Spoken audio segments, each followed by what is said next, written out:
బాబా ఏం పేరు? చెప్పండి సార్. నా పేరు మొహమ్మద్ అఫ్సర్. ఎట్లా ఉంది కాంగ్రెస్ వచ్చిన తర్వాత మార్పు అన్నారు? గతంలో మీ ఆటోలో కూడా మార్పు కావాలి, కాంగ్రెస్ రావాలని కోరుకున్న వ్యక్తులు మీరంతా ఓట్లేసారు, గెలిపించారు. ఇవాళ మళ్ళీ అదే కాంగ్రెస్ మీద తిరుగుబాటు చేస్తున్నారు. ఎందుకోసం, ఏంది? నేను చెప్పిన మాట మొత్తం వస్తాయి కదా. రేవంత్ రెడ్డి సార్ కాంగ్రెస్ పార్టీ రేవంత్ రెడ్డిని చూసి రాలేదు. కాంగ్రెస్ పార్టీ అనేది రేవంత్ రెడ్డికి చూసి రాలేదు. కాంగ్రెస్ పార్టీకి కాంగ్రెస్ వాళ్ళు కరెక్ట్ పని చేయక అడ్డం మీద కూలోడు వచ్చి రాజ్యం వెళ్తున్నాడు అండి. అడ్డం మీద కూలోడు కదా రేవంత్ రెడ్డి, రాజ్యం వెళ్తున్నాడా లేడా? ఆయనకి ఏం తెలుసు? పప్పు కారం రేట్ తెలుసా అతనికి?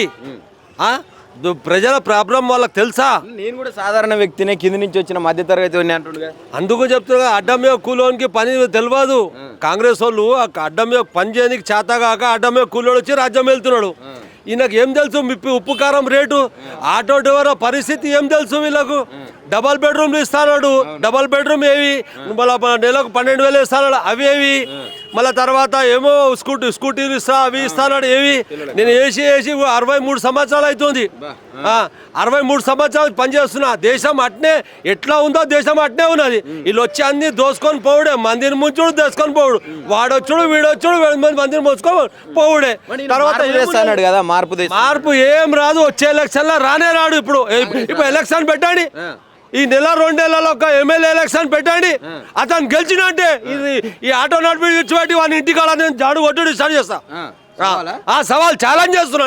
నేను సిటీ కాంగ్రెస్ కూడా ఛాలెంజ్ చేస్తున్నా. 34 దాకా నేనే ఉంటాను, నన్ను ఎవరు ఏం చేయలేదు. చాలా తప్పు పొరపాట్లో పోతున్నాడు. నేను కూడా city Congress committee general secretary 1978 నుంచి పనిచేస్తున్నా కాంగ్రెస్ లా. అదే బిచ్చపోల్లాగా ఉన్నా నేను. వానికి రిజైన్ చేసి ఒక ఎమ్మెల్యేకి ఎవరికి రిజైన్ చేసి ఒక సీట్ గెలవమనండి. అతను ఒక సీట్ గెలిచినట్టే. నేను ఆటోలో నిడిచిపెట్టి ఇది ఇప్పుడు రెన్యువల్ కూడా చేపియా కూడా ఆయన ఇంటికాడ వచ్చి నేను జాడు కట్ట కొట్టి వాని ఇంటికాడ మొత్తం ఉడుస్తా అని చెప్పి ఛాలెంజ్ చేస్తున్నాను. ప్రజాపాలన అన్నాడు కాంగ్రెస్, ఇందిరమ్మ రాజ్యం పని. ప్రజాపాలన ఏమైతుంది? ప్రజాపాలన బుక్స్ పెట్టాలా? నేను ప్రజాపాలన బిడ్డే చేసిన, డబల్ బెడ్రూమ్ నాది చేసిన. మళ్ళీ ఏం పని చేస్తున్నాండి మీరు కాంగ్రెస్ లా? కున్నం ప్రభాకర్ ఏం చేస్తున్నాడు చెప్పు? నువ్వు ఏం చేస్తున్నావు? Transport minister. అతనికి ఏం తెలుసు బాధలు అనేది? గరీబోళ్ళ బాధలు అనేది, ఆటో డ్రైవర్ల బాధలు అనేది పరిస్థితి ఏం తెలుసు వాళ్ళకు? వాళ్ళు కింద నుంచి పైకి వచ్చిరా? రాహుల్ గాంధీ వచ్చిండు, 6 స్కీమ్లు ఇచ్చాడు. 6 స్కీమ్ రాహుల్ గాంధీ తిరిగినా కానీ రాహుల్ గాంధీ మాత్రం 5 మినిస్టర్ కాకుండా చేస్తున్న ఈ కారణం వీళ్ళే ఈ దొంగ కొడుకులు. వీళ్ళే 5 మినిస్టర్ కాకుండా అన్ని దొంగ పనులు చేసుకుని ప్రజలకు పని చేస్తలేరు. అన్ని దొంగ మాటలు మాట్లాడుతున్నారు. అవుతుందా లేదా పని? మీరే చెప్పండి. ఏ పని అవుతుంది చెప్పండి. ఒకసారి గ్యాస్ సిలిండర్ అంటాడు, దానికి అది పెట్టుకున్నాడు. గ్యాస్ సిలిండర్ ప్రజాపాలనలో గ్యాస్ సిలిండర్ లేదు, డబల్ బెడ్రూమ్ లేవు. ఏం ఇస్తున్నాడు ఈయన? ఏం చేసిండు? తర్వాత మహిళలు కావచ్చు, రైతులు కావచ్చు, అందరు సంతోషంగా ఉన్నారు. మహిళల్ని కోటీశ్వరాలని చేస్తున్నాం అంటున్నారు. మహిళల గురించి సార్ మీకు తెలియదు. ఆ మహిళల గురించి అంటే ఆర్టీసీ బస్సు వాళ్ళకి ఫ్రీ ఇచ్చిండని మహిళల గురించి చెప్పిన.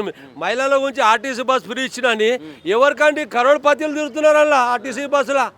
ఉన్నోళ్ళు ఫ్రీ అని ఆధార్ కార్డు పెట్టుకొని. గరీబోడు ఎవరు తిరుగుతాడు? పని చేస్తారు ఆడోళ్ళు, ఇళ్ళలో పని చేస్తారు, వాళ్ళు తిరుగుతారు ఎక్కడైనా? ఎవరు తిరుగుతారు? ఉన్నోళ్ళు తిరుగుతారు. సబ్సిడీ మీద పెట్టే ఉంటాడు అది మన ఆర్టీసీ ఫ్రీ. ఏం చేస్తున్నాండి?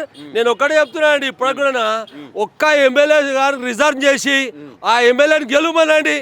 ఇప్పుడు ఈ నెల 6 నెలల లోపల తర్వాత నువ్వు పైకి పోయిగా. ఇప్పుడు ఆర్టీసీకి సంబంధించిన టికెట్ రేట్లు కూడా పెరిగినాయి రీసెంట్గా. మరి మీ ఎందుకు పెరుగుతలేవు? ఏం చేస్తుంది ట్రాన్స్పోర్ట్ మినిస్టర్? ఇప్పుడు మా రేట్లు పెంచకునే అవసరం లేదు సార్. ఎట్లనో కారమో ఉప్పో తినుకొని బతుకున్నాం మేము. బతుకుతుంటే మాకు బతకనియకుండా పుల్ల పెడుతున్నాడు కదా, దొంగ లెక్కలు చేసుకుంటా. మేము దొంగలమా? మేము రేటు పెంచమని అంటలేము. మేము ఏదో బతుకుతున్నాం, మా బతుకు మేము బతుకుతున్నాం. నీ బతుకు నువ్వు బతుకురా బాయ్ ఫస్ట్. మళ్ళీ ఇంకేంది?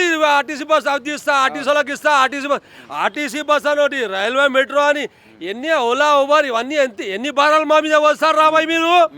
మీకు తెలివి ఉందా అని అడుగుతాను. ప్రమాద బీమాలు ఇట్లాంటి ఏమన్నా ఏ బీమాలు వచ్చినా, ఏ హాస్పిటల్లో పోయినా వాడు సచ్చుడు తప్ప వేరే మంచిగా వెళ్ళాడు ఎవడన్నా కానీ. ఏ హాస్పిటల్ అన్నా కానీ ఎక్కడ చేయి పెట్టినంటే 1,00,000 రూపాయలు డిపాజిట్ కట్టాలి. గతంలో మీకు ఉండే కదా ఒక 5 లక్షల దాకా గత ప్రభుత్వంలో ఉండే కదా. ఇప్పుడు ఏంది? అరే సార్ కేసీఆర్ గవర్నమెంట్ జర నిమ్మలంగా ఉండే రేవంత్ రెడ్డి తెచ్చింది ఏం లేదు, అక్కడ రాహుల్ గాంధీ తెచ్చేది ఏమీ లేదు. స్టేట్ల రెండు స్టేట్లలో మిలిగింది, ఇంకేమున్నా ఈ స్టేట్లలో పని చేస్తలే రాళ్ళు, ఖాళీ దొంగ మాటలు మీడియా ముందు వస్తున్నారు. సమ్మెకి సిద్ధం అవుతున్నారు, మీరు సమ్మె చేయొద్దు, మీ సమస్యలు ఏందో చెప్పు నేను ఇంటా అని కూడా అంటలేదు ప్రభుత్వం. వాళ్ళు అనకుంటే వాళ్ళకి నష్టం చేస్తుంది, మాదేం నష్టం చేస్తుంది, మాకేం నష్టం చేస్తుంది? మేము ఇవాళ కూడా అదే బిచ్చబొల్లం ఉన్నాము, ఇంకా 10 ఏళ్ళు అయినాగా బిచ్చబొల్లమే ఉంటాం. ఏదో ఉప్పు కారం తింటాం, కానీ వచ్చే రాబోయే రోజులలో మీ గతి చూసుకోండి. ఈ 2 నెలలు 2 సంవత్సరాల తెలుస్తుంది. ఇంకో సంవత్సరం అయితే ఆల్మోస్ట్ ఈ పీరియడ్ వస్తుంది, ఆ సంవత్సరం వల్ల మీకు ఇచ్చినటువంటి హామీలన్నీ కూడా నెరవేరుస్తాడు.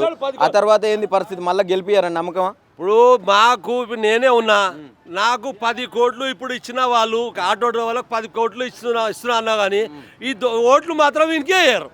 10 కోట్లు తీసుకున్నా కానీ వీనికి 10 ఓట్లు వేయరు, ఏ సమస్యనే లేదు.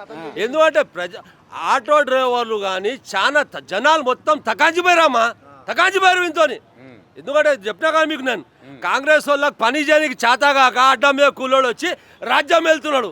రాజ్యంలో తెలవాలే కదా, ఒరిజినల్ కాంగ్రెస్ వాళ్ళంతా చూసుకోవాలి కదా. మరి ఒరిజినల్ కాంగ్రెస్ వాళ్ళు ఎవరున్నారని అంతా అడ్డం మీద కూలోళ్ళ కింద చేయి కింద ఉన్నారు, వీళ్ళు అడ్డం మీద కూలోని చేయి కింద ఉన్నారు అందరు.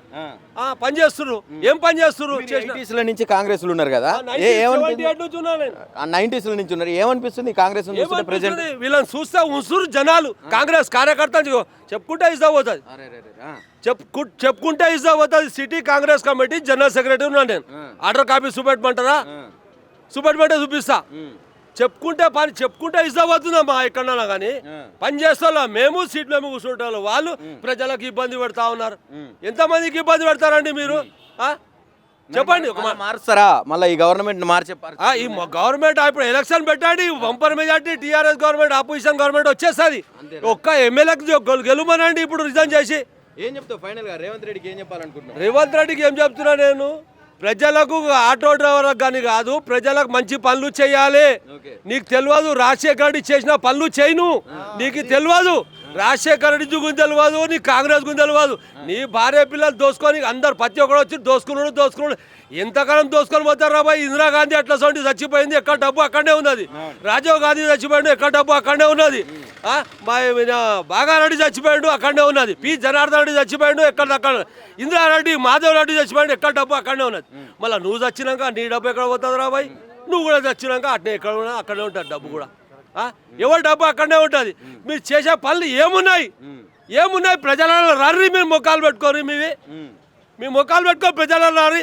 వానికి చైర్మన్ ఇచ్చేసినా, వీనికి ఎమ్మెల్సీ ఇచ్చేసినా, వానికి అది చేసినా, వీనికి ఇచ్చేసినా. ఎవరికి ఇస్తున్నావు, ఎవరికి చేస్తున్నావు, ఎవరు తిరిగి రోడ్ల మీద పని చేస్తున్నాడు చెప్పండి.